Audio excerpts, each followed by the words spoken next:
ಇದು ಆತ್ಮವಿಶ್ವಾಸಕ್ಕೆ, ಕಾನ್ಫಿಡೆನ್ಸ್‌ಗೆ, ಸೆಲ್ಫ್ ಕಾನ್ಫಿಡೆನ್ಸ್‌ಗೆ ಒಂದು ಉದಾಹರಣೆ ಈ ಚಿಕ್ಕ ಕತೆ. ಇದು ಮಹಾನ್ ವಿಜ್ಞಾನಿ ಐನ್‌ಸ್ಟೈನ್ ರವರ ಜೀವನದಲ್ಲಿ ನಡೆದ ಒಂದು ಘಟನೆ. ಇದನ್ನು ಕತೆ ರೂಪದಲ್ಲಿ ಬರೆದಿದ್ದಾರೆ. ಅವರು ತುಂಬ ಕಡೆ ಭಾಷಣವನ್ನು ಮಾಡ್ತಾಯಿದ್ರು, ಸ್ಪೀಚನ್ನು ಕೊಡ್ತಾಯಿದ್ರು. ಅದರ ಮೂಲಕ ಜನರನ್ನು ಎಚ್ಚೆತ್ತುಕೊಳ್ಳುವ ಹಾಗೆ ಮಾಡ್ತಾಯಿದ್ರು. ಹೀಗಾಗಿ ಅವರ ಸ್ಪೀಚನ್ನು ಕೇಳೋದಕ್ಕೆ ಅಥವಾ ಅವರ ಭಾಷಣವನ್ನು ಕೇಳೋದಕ್ಕೆ ಜನ ಮುಗಿಬಿದ್ದು ಬರ್ತಾಯಿದ್ರು. ಒಂದು ಸಲ ಏನಾಯಿತು ಅಂದರೆ, ಎಲ್ಲೋ ಒಂದು ಕಡೆ ಅವರು ತಮ್ಮ ಸ್ಪೀಚನ್ನು ಕೊಡಬೇಕಾಗಿರುತ್ತೆ. ಆದರೆ ಅವ್ರ ಮೈಯಲ್ಲಿ ಹುಷಾರಿರೋದಿಲ್ಲ. ಅವರಿಗೆ ಆವತ್ತು ಮಾತನಾಡೋದಕ್ಕೆ ಆಗ್ತಾನೆ ಇರೋದಿಲ್ಲ. ಹಾಗಾಗಿ ಅವರು ತುಂಬ ಕಷ್ಟಪಡ್ತಾಯಿದ್ರು. ಹೇಗಪ್ಪ ಇದನ್ನು ಅಟೆಂಡ್ ಮಾಡೋದು ಕಾರ್ಯಕ್ರಮನ ಅಂತ ಅವರು ಚಿಂತೆ ಮಾಡ್ತಾಯಿದ್ರು. ಆವಾಗ ಅವ್ರ ಡ್ರೈವರ್ ಏನು ಹೇಳ್ತಾರೆ ಅಂದರೆ, ಸರ್, ಇವತ್ತಿನ ಕಾರ್ಯಕ್ರಮವನ್ನು ನಾನು ನಡೆಸ್ಕೊಡ್ತೀನಿ, ನಿಮ್ಮ ಪರವಾಗಿ ನಾನಲ್ಲಿ ಭಾಷಣನ ಮಾಡ್ತೀನಿ ಅಂತ ಹೇಳ್ತಾನೆ. ಇವರಿಗೆ ಅವ್ರ ಮೇಲೆ ತುಂಬ ವಿಶ್ವಾಸ ಇರೋ ಕಾರಣದಿಂದ ಆಯ್ತಪ್ಪ ನೀನೇ ನಡೆಸು ಅಂತ ಹೇಳಿ ಕಳಿಸ್ತಾರೆ. ಹಾಗೆ ಅವರು ಒಂದು ಕಡೆ ಅಲ್ಲಿ ರೆಸ್ಟ್ ಮಾಡ್ತಾ ಕೂತ್ಕೊಂಡಿರ್ತಾರೆ. ಅವನು ಭಾಷಣವನ್ನು ಮಾಡ್ತಾನೆ. ಜನರು ಚಪ್ಪಾಳೆನ ತಟ್ಟಿ ತುಂಬಾ ಪ್ರೋತ್ಸಾಹ ಮಾಡಿದ್ರು. ಆದರೆ ಲಾಸ್ಟಲ್ಲಿ ಒಬ್ಬ ಆಡಿಯನ್ಸ್ ಬಂದುಬಿಟ್ಟು, ನಾನು ನಿಮಗೊಂದು ಪ್ರಶ್ನೆನ ಕೇಳಬೇಕು, ಅದು ವಿಜ್ಞಾನಕ್ಕೆ ಸಂಬಂಧಪಟ್ಟಿದ್ದಾಗಿರುತ್ತೆ ಅಂತ ಹೇಳ್ತಾನೆ. ಹಾಗೆ ಅವನು ಆ ಕ್ವಶನನ್ನು ಕೇಳ್ತಾನೆ. ಆದರೆ ಆ ಡ್ರೈವರಿಗೆ ಖಂಡಿತ ಆ ಪ್ರಶ್ನೆಗೆ ಉತ್ತರ ಗೊತ್ತಿರೋದಿಲ್ಲ. ಯಾಕಂದರೆ ಅವರು ಐನ್‌ಸ್ಟೈನ್ ಅಷ್ಟು ಓದಿರೋದಿಲ್ಲ.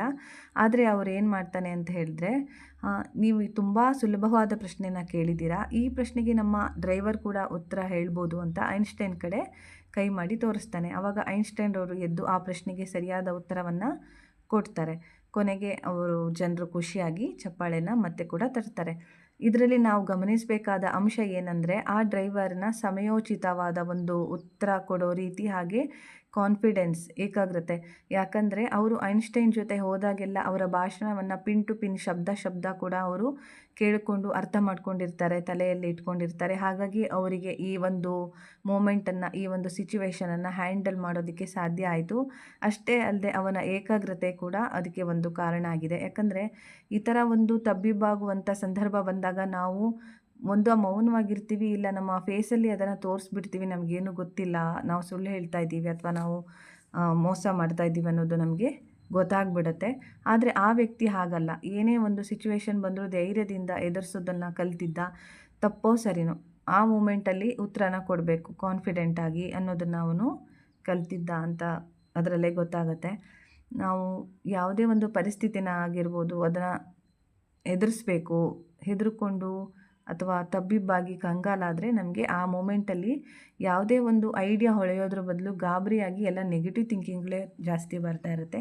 ಹೀಗೆ ನಾವು ನಮ್ಮ ಬಗ್ಗೆ ಹೇಳಬೇಕು ಅಂದರೆ, ನಾವು ಮನೇಲಿ ಯಾರಿಲ್ದಾಗ ಹೇಗೆ ಇರ್ತೀವಿ ಹಾಗೆ ಹೊರಗೂ ಕೂಡ ಇರ್ತೀವಿ. ನಮ್ಮ ನಡವಳಿಕೆಗೆ, ನಮ್ಮ ಒಂದು ರೀತಿ ನೀತಿ, ನಮ್ಮ ಜೀವನ ಶೈಲಿ, ಶಿಸ್ತು ಇದೇ ಕಾರಣ ಆಗುತ್ತೆ ಅಂತ ಹೇಳ್ಬೋದು. ನಾವೇ ನಮಗೆ ಕನ್ನಡಿ ಅಂತಲೇ ಹೇಳ್ಬೋದು.